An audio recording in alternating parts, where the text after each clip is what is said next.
Hi everybody and welcome to this week's episode of the Ups and Downs for Star Trek Lower Decks. I'm your host Seán for Trek Culture. Now, if you're joining us again, you probably know how this works. We're going to go through this week's episode and give everything that we liked an up and everything that we didn't like a down. We also are going to break down the Easter eggs, and I want to say this now because we did it. It's happened. We've topped the museum episode. This one broke us. Nah, it didn't, but there's an awful lot of Easter eggs, so make sure you stick around at the end for them. And also, we have the breakdown of the mid-season trailer that was released as part of Star Trek Day as well. So, look, there's a lot to get through. So guys, here we go. Let's kick on.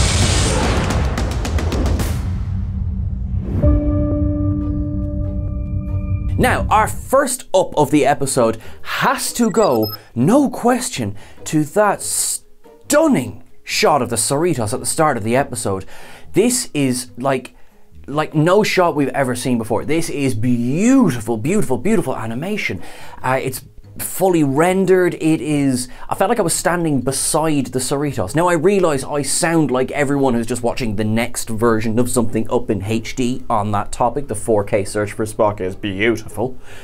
It is really, really, really standout, jaw-droppingly stunning at the start of this episode. Now, this episode being called An Embarrassment of Dooplers, we find out very, very quickly what this is actually a reference to.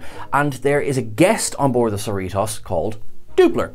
He is played by Richard Kind, and this is my second up of the episode straight away. Now, Richard Kind, you'll know his voice straight away, but to give you a hint, his face will be very familiar to Stargate fans, as he appeared in the original movie back in 1994, and he also appeared again in Stargate Atlantis as Lucius Lavin.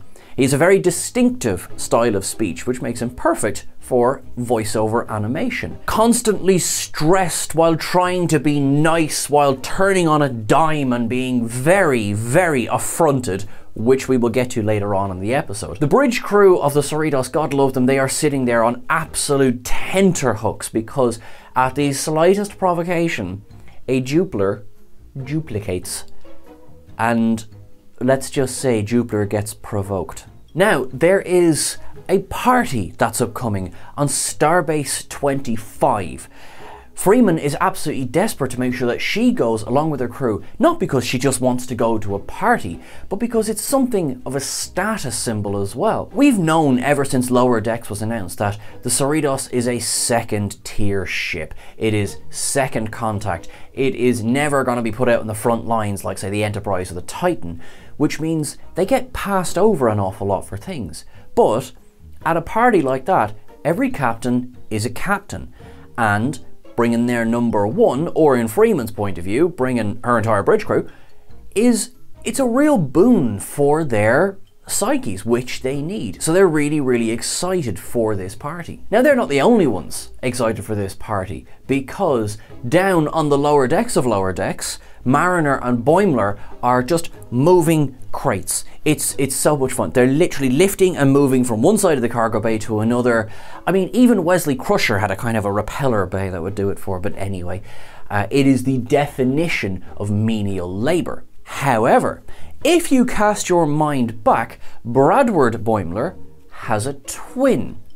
This twin, William Boimler, was created via transporter clone, heard that story before, and is serving aboard the Titan. Which means that Boimler got an invite to this party on Starbase 25. However, and here is my next up of the episode, the Titan is a way off in the distance, deterring Pakleds from attacking the Federation. Now this is my up. The Pakleds, of all the races in Star Trek, they are being billed as effectively the big bad of Lower Decks. And I think it suits the show thematically so perfectly. You know, you have the Lower Decks responders versus the Lower Decks offenders. I mean, these guys would probably get their asses kicked by the Kazon, and that's really saying something. And it's a fun nemesis kind of situation. I mean, the Titan rocked up and beat back 3 or 4 pack-led enhanced vessels by itself, whereas the Cerritos, through no fault of their own, they were getting pulled to pieces. So all this is going on. Mariner picks up on the fact that if William Boimler got the invite to the party, but he's away off somewhere, well, Brad's literally wearing his face. Why don't they go together? She could be his number one, if you like. And Brad being Brad was like, grand, I'll just ask William. And she slaps the pad out of his hand, and it's very bloody hilarious. Really, really enjoyed this. Now, Freeman makes the cardinal mistake of insulting the Doopler while on a view screen call to another captain on the Starbase. This sets off a whole chain of events which leads to a whole lot of chaos on the bridge. Put an asterisk in that one. Mariner notices straight away, we can take advantage of this, and so they do a hop, skip and a jump down to the transporter. They beam over to Starbase 25, as she correctly reckons no one's going to be paying attention to the transporter when they're dealing with masses and masses and masses and masses of duplicated Dooplers. And so they rock over to Starbase 25, and she is immediately recognised by some of the locals because, of course, she used to live there. When confronted by some of her old colleagues, if you like, she's more or less put on the spot, but she needs their help because they know where the party's going to be on. We'll come back to that in a moment. She works with them. They said, well, look, if you can smuggle out these kind of very, very exclusive collectibles here, I'll tell you where the party is. What are the collectibles? Throwing up in there. They're Data's and Laura's bubble bath. It is so silly and so stupid and so funny. I love it. And again, I like that. Boimler goes, are you sure some of these aren't Allure? Some of them might be Allure. I love it. That is such a gas, fun gag at Trek. Of course, everyone who's ever seen Star Trek knows who Data is. And yeah, okay, a fair whack of them will know who Lore is, but not all of them. And so away they go. They start driving and are very quickly noticed by station police. It's fine. It's only bubble baths, right? No, crap load of illegal Klingon disruptors sitting underneath them. There begins a chase. A whole lot of things happen, which we will get back to in the Easter eggs, because holy crap, have an espresso ready. And then, series of unfortunate events later, we come to our first down of the episode. The down is the party is located in Ballroom Alpha. This is supposed to be played as an exasperated, oh, sure, if they just walked around the corner, they would have seen that. Unfortunately, it just comes across as a, if they just walked around the corner, they would have seen that. And it just feels a bit, Did anybody else kind of feel that little bit of a disappointment of, oh, okay, what was the point of any of this? And that's unfortunately, I hate to say it, it's something I've said a few times this season. I'm loving season 2 of Lower Decks. I really, really am. But some of the plot points are coming across as a bit, You know, not everything has to be the best of both worlds. I get that.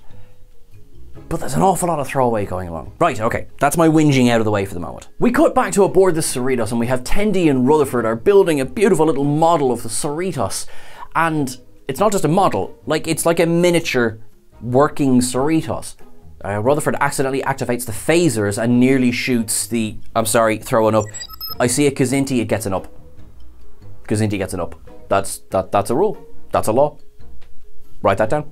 Before they can really get into much discussion, and there's a nice set of just chats and friendship between Tendi and Rutherford this week, but Shax bursts into the mess hall with about 50 Dooplers around him, and they are continuing to duplicate, and so Rutherford and Tendi are like, well, we're out of here, and you know, Richard Kine's Doopler goes, oh, you're leaving because of me, and I'm sorry, that's an up. Rutherford goes, that's pretty obvious, yeah, it's pretty clear. And I just thought, oh, season 2 Rutherford's kind of a bitch. I like that. While Mariner and Boimler are on their big mad escape to try and get away from the guards, there's one just funny thing I want to say. Living in their pods are Aurelians from the animated series. There's such a wonderful, like, their home is knocked out of the tree and one partner just goes, move to the aviary, he said. It'll be fun, he said. Up. That got me howling, laughing, watching this. While Tendi and Rutherford are trying to escape all the multiple Dooplers, they get stuck in the cargo bay. They're at their favourite Sequoia shuttle. Even that's being lifted off the ground. One of the really nice things about this season, one of the things we've been celebrating, is that we're mixing up the couples, for want of a better word. You know, we get Boimler and Rutherford last week, we had Tendi and Mariner the week before. And so, you might suspect that when we come back to this week where we have Tendi and Rutherford and Boimler and Mariner, you might be like, oh, Seán's going to down this. But no. Up. It's because of the development of seeing them with other characters that I'm really enjoying this. So Tendi and Rutherford are even closer, it seems, than they were previously because we've seen them both interact with others as well. So I love their relationship in this episode. And this up leads into a second up, which is they are able to logic their way out of their predicament when they're able to set off a warp core breach on their little mini Cerritos, which is, it's a brilliant split screen where they're doing the, you know, turning the isolinear chips and everything. It's really cool. Everything about Tendi and Rutherford this week, I loved. Absolutely loved. So that's 2 likes in the one scene. One is Tendi and Rutherford in general, and the other one is setting off a warp core breach in their mini Cerritos to escape from the Dooplers. Back over on Station 25, I have a down. And it's about this party. Now the gag is obviously lower decks, second tier ship, Cerritos. I get it. This doesn't seem very Starfleet, does it? You know, if you wear the colours, you should be invited to the party. So the reason I'm downing it, I don't think it's poor writing or anything like that. I just thought it was tonally, it's a bit mean. You know, it's a bit like, I get it, you know, it's the impetus of the episode is you have to have this push, otherwise. But, I don't know, it seems like it's a bit unnecessarily cruel, the way it's presented. And this poor bouncer who's on the door and is doing his very best just to keep checking the list. And, for example, William Boimler goes on in, but Mariner can't because she's on board the Cerritos. I mean, why have a class of ship that you're just going to ban from everything? So it's a down from me. I didn't like that, I have to say. I'm cool with the Cerritos being, you know, it's a second contact ship and that's fine and they're not doing the big missions, but come on, let them in the party, lads. Come on. And actually, a third down of the episode that I just, kind of the Mariner in the room, is that I didn't really like Mariner for a lot of this episode. The way, I mean, like, it's not the normal bullying that she does to Boimler. It's not that it's that. It's that, you know, have we not already addressed her feelings of him going off on the Titan? Have we not kind of covered that already? And I just felt a bit strange to bring it back in this episode and bring it back as loudly as she does. Now there's a couple of cool bits from it, like Boimler is almost bonding with her ex-compatriots about the fact that she fecks off and leaves them all. So that is kind of funny, but yeah, Mariner rubbed me up the wrong way now this week, I have to say. So that, to me, that was a down. Back aboard the Cerritos, things have reached peak chaos. There are so many Dooplers, they don't know what to do with them, leading me straight into an up, which is, it's like Shax has just accepted his fate. Ah, Captain, the crowd has me now. I loved it. It was brilliant. It was so funny. And it leads directly to Freeman finally going, enough! And she rips Doopler out of it. And Doopler undooples. Oh my god, it leads to some comedy. She gives the entire crew permission, like, I know this is not very Starfleet, but give them a piece of your mind. And, you know, Shax turns around and says, your pa is weak. And of course, Doopler's like, I don't know what that is, but that sounds very offensive. And Ransom slags them off, and everyone slags them off. And then to Anna. You stupid little thing, you shut the up and you stop going mad. Now I'm paraphrasing, but odds are you didn't hear anything of what I just said there. But to Anna had me in stitches. That's an up. Absolute up. Because the way her character has been built up, she's the only one who would get away with that, and perfect in this scene. Perfect. And that finally leads us to a situation where the Cerritos is cleared and Freeman is able to basically say to everyone, grab your dress uniforms, we're going over to Starbase 25. Oh, just a note, by the way, dress uniforms, love it. Yeah, I'll get one, you'll see it in cosplay. She gets to the gate. Now, I've already downed the fact that Cerritos crew aren't invited, so that's done now, all right? But I'm gonna build on that and give an up to Freeman's speech, because she's absolutely right in everything she says. She is as valid as any other captain. The Cerritos is as valid as any other ship. It's a really stirring moment. Now the gag, of course, is played for that, you know, she still doesn't get into the party. But I really, really liked it. That was a nice impassioned speech, because however fed up Freeman might feel sometimes captaining the Cerritos, you know she cares about her ship and her crew. Now we're reaching the end of the episode where we have, does anyone else just go like, ah, when Tendi pulled out the model of Deep Space Nine, Quark branded. That's an up from me, absolutely. And the most, this was obviously one of the most heartwarming endings to an episode of Lower Decks at all, was beside Kirk and Spock scrawled into the bar is Mariner and Boimler. That is an absolute up from me, and one of the reasons that I have to say, while yes, I had my downs, I loved this week's episode. Now, grab your coffee, sit comfortably, and let's do some cetacean observations together.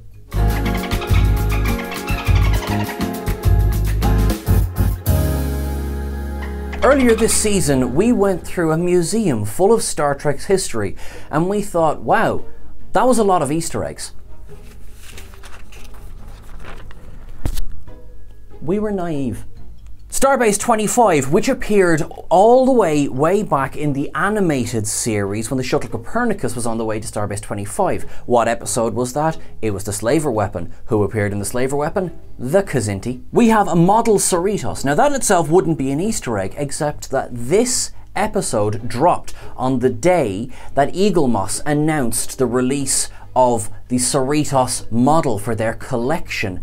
Coincidence? I think not. We have inside the Cerritos, we have a little mini Mariner bullying Boimler. Now, we reckon here that that is an Easter egg reference to the observation deck in the Enterprise D. If you think to the opening credits, that was achieved through little tiny animation, and it's very similar to little tiny Mariner and Boimler. When we have outside Starbase 25, we have Andorian ship, Maquis Raider, Daedalus class Starfleet vessel, Parliament class, which we saw last season.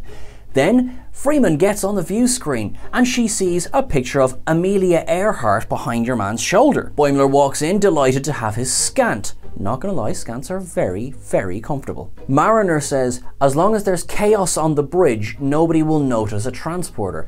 Chaos on the Bridge, of course, being the name of the fantastic documentary that detailed just the nonsense of the first 2 seasons of Star Trek: The Next Generation. We have, when they arrive, a Delta Flyer-esque shuttle just flying directly over their head. There are 2 civilian females standing nearby. One is wearing Lal's outfit from The Offspring, and one is wearing what seems to be a very Major Kira-esque civilian Bajoran outfit, helped along by the earring as well. We have Gorn walking.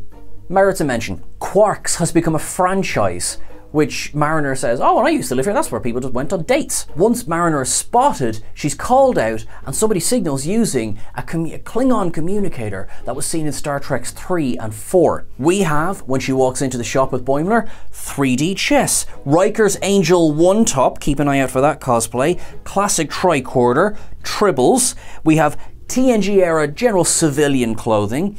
We have those light cylinder things that turn up every 5 minutes in Star Trek. We have what seems to be an orb box, also full of troubles. Malvis the Myzarian. Now, the Myzarians arrived in the episode Allegiance in The Next Generation. Now, keep that one in mind because we'll be coming back to that. A Vulcan Lurpa sitting overhead along with a TNG phaser rifle and a Voyager phaser rifle as well. Malvis is unhappy that he was marooned on SETI Alpha 5 when, no, SETI Alpha 4. There's so many SETI Alphas, but SETI Alphas 4 and 5 get a shout out. We see a Batleth, we see a Mechleth. When Mariner says, no way man, I thought there was life on SETI Alpha, that for me is a direct callback to Chekhov in The Wrath of Khan, going, you liar, on SETI Alpha 5 there was life. And then of course Khan goes, this is SETI Alpha 5!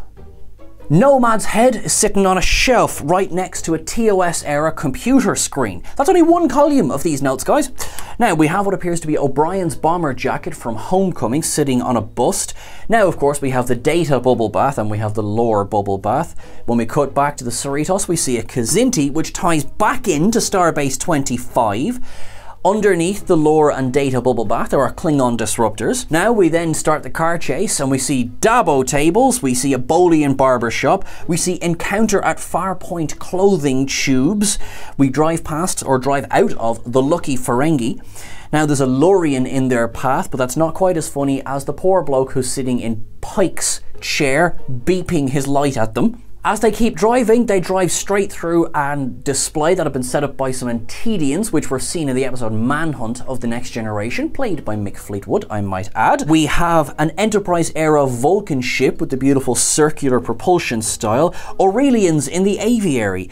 We have what seems to be a bit of a stand-in reference to Boothby, the gardener, who unfortunately is still alive by the end of it. We have the Insurrection Nemesis dress uniforms that are sort of surrounding Mariner and Boimler in the queue. They're the only ones in the Cerritos style dress uniform, until of course Freeman and her crew rock up after this. Mariner says that she serves as the Voyager D. Now, inside the party, there is the most outrageous O'Connor, who is of course DJing. We see Captain Shelby and her #1, who is the original design for Commander Saru from Star Trek Discovery. In the, we'll call it the loser's bar when you don't get into the party, and this is where it starts to get heavy. Take a look at those pictures on the walls. We have Bajoran Solar Sailor, Voyager itself. We have Abaddon, who's from the episode Alice of Star Trek Voyager, played by John Fleck. We have another Lorian pass out at a table, which seems to be more of a reference to Morn. We have a TOS-style Constitution class at Warp. We have an alien in a fencing pose. Now, it's pretty much Sulu with a paint job. A TOS Andorian female. We have the Guardian of Forever model sitting behind the bar. We have a model of the Phoenix sitting on the bar.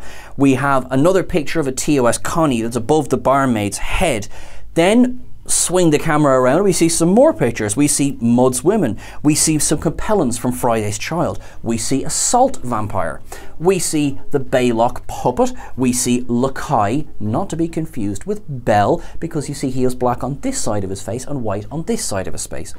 We have a TOS environmental suit that we would have seen in The Trouble with Tribbles. We have the Gamesters of Triskelion. We have Rook, who was an android built by the old ones in What Are Little Girls Made Of. We have the Horta. We of course have Rigel 7, who is all the way back. This is from The Cage. We are going all the way back here. We have a picture of Apollo, for whom one's for Odysseus. I pronounced that incorrectly. We have Apollo, for whom one's for Adonis. We also have a picture of the Tolosians, and if you look closely, they look like they're about to drop the sickest album of 2021. We have Emrel and Arix. A little bit of, there's so much animated series love going on here. We have Spock in the Medusan visor from the Lights of Zetar. We have Shax saying Jupiter's pa offends him. We have Kirk and Spock scrawled into the bar top, which I think is just lovely. We have a doomsday machine sitting over the bar.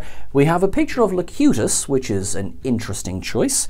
We have the alien from, told you to mark it, Allegiance. These are the ones who took Picard captive along with another Myzarian. Freeman says she's as important as Picard in her impassioned speech to get into the party, and when denied she is so frustrated she says, "We're not that bad, we once escorted the Enterprise out of space dock." We have, just as the Doopler is looking for somewhere to go to relax and Freeman's like, "Yeah, I've got somewhere for you to go," standing behind her is an Evora from Star Trek Insurrection. She beams the Doopler into the party, who then starts to multiply and multiply and multiply, which I think is a big massive Easter egg reference to the short trek The Trouble with Edward, when the Tribbles start to fill that ship. We have the DS9 model, another franchise of Quarks, which I just think is fantastic, and they say that it comes with a free Jadzia and Esri. Nailed it.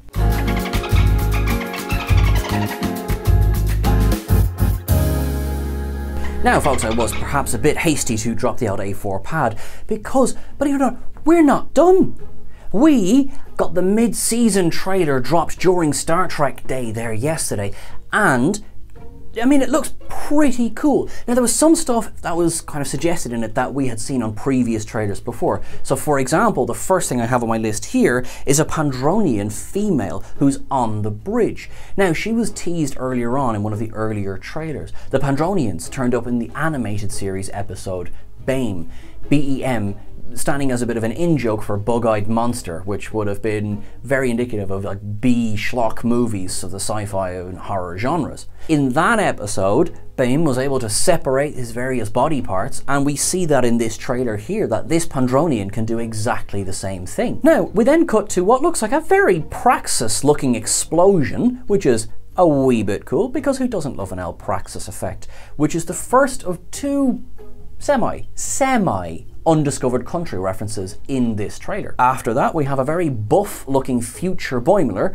Now, buff because, believe me when I say it takes time to grow muscle, and I'm still in that time, but also he's got grey down the sides of his hair, so there is a suggestion that there's a little bit of either alternate universe or a bit of time travel going on in this season. Revealed a little bit later on in the trailer, that looks like the Borg are fighting the Cerritos. However, I've got a theory about that. Because the Borg are shooting at them, I mean, naturally, Freeman has to tell everybody that the ballroom dance recital has to be postponed. Absolutely hilarious. The dancer takes off her shoes and just flings them at the floor, which I thought was brilliant. This one is open to interpretation. I have spoken to some very good friends. Some say, absolutely no way, you're insane. Others say, maybe. So this is up to you. As Mariner's sitting there in the mess hall, there's a ship in space behind her. Is that a Sovereign class? It looks a bit like a Sovereign class to me. But I might be wrong. I might be wrong. We see Boimler's painting a Captain Freeman Day poster, which I just thought was brilliant. We then have a cut to the Wrath of Khan style radiation chamber, and poor old Rutherford nearly burns his hand on the handle. We see a Scorpion Tendi, because of course we do. Rutherford and Mariner are attempting to remove some space crap from what is clearly Ransom's quarters, because everywhere you look there's another workout item or some sort of, you know, weight at least. Oh my god, Mariner's fractured her arm and just pops her shoulder back in. I would be Boimler in that situation. Now, okay, here's what I think is, well, sort of a reference to both Wrath of Khan and Undiscovered Country, is we get a sob exploding movie era refit Constitution class. So first of all, yay, refit Constitution class, but also boo, exploding. Now, the reason I say reference to Undiscovered Country is that I think, is this the first time we've seen that style of ship since the Undiscovered Country? And I don't mean now in models, but I mean like on screen. I think it might be. We have a crowd running down the hallway, and it looks like potentially someone's interrupted some holodeck time, because you've got two who are wearing Dr. Crusher and Councillor Troy's workout gear. For further details, please see our most paused moments video. And also, you've got everyone in like Napoleonic gear and Victorian gear, and it was just a hoot seeing them run down the hallway. And then we have the Borg telling Boimler, you will be assimilated, and Boimler's very coolly saying, well, we can't have that. So he's definitely on the holodeck. There's absolutely no way Bradward Boimler would react like that if the real Borg were standing in front of him. It just wouldn't happen. Oh, and considering that in an earlier trailer we see an assimilated Boimler, well, I guess we know how that goes. We see more Pakleds rappelling through a window, and then a quick fight between a Mirror Shaxx and a Mirror Mariner, which could be holodeck as well, or it could be, you know, another theory as to how Shaxx came back, or it could just be costume day on the Cerritos, finishing up with an exploding Borg cube as well. So, plenty to look forward to with the rest of this season, but finally, says you, that brings us to the end of this episode. Thank you so much. What an episode this was. There was a lot to get through here, guys, and you have been superstars for sticking with us. Please hit like on this video, and please hit subscribe as well. Seriously, every single one of you that does that makes a difference and helps us continue this channel. It's so much appreciated. Now, you can catch us over on Twitter at Trek Culture. You can catch myself at Seán Ferrick and all the usual socials as well. Folks, whatever you end up doing for the next week, look after yourselves. Make sure you live long and prosper. And Mike McMahon, if you're watching this, I love you and your Easter eggs. You're just awesome. Guys, thank you so much. And signing off for the last time this week, happy Star Trek Day. Thanks.